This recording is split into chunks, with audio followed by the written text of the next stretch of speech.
कामिनी था। वह सुंदर और बुद्धिमान थी, लेकिन गांव के लोग उसे अलग नजर से देखते थे क्योंकि वह अकेली रहती थी और जंगल में जड़ी बूटियां इकट्ठा करने जाती थी। गांव के लोग उसे चुड़ैल मानते थे क्योंकि जब भी गांव में कुछ बुरा होता, जैसे किसी की फसल खराब हो जाती या कोई बीमार पड़ जाता, वे इसका दोष कामिनी पर मर देते।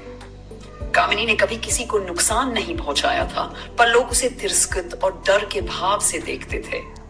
उसने अपना जीवन शांति से बिताने की कोशिश की, लेकिन लोगों के आरोप और नफरत से परेशान होने लगी।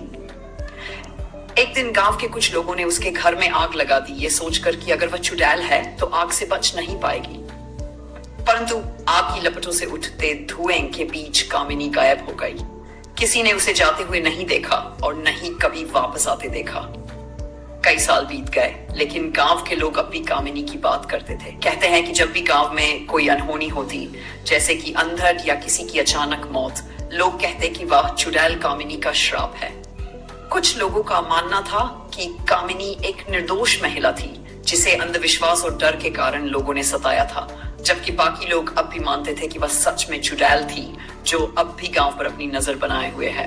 कामिनी के घर की जगह अब एक वीरान जगह बन चुकी थी, जहां से अक्सर रात में अजीबोगरीब आवाजें आती। गांव के लोग उस स्थान से दूर रहते थे और बच्चों को भी वहां जाने से मना करते थे। इस प्रकार कामिनी, चाहे चुड़ैल हो या नहीं, एक रहस्य बनकर उस गांव की कहानियों में जिंदा रही।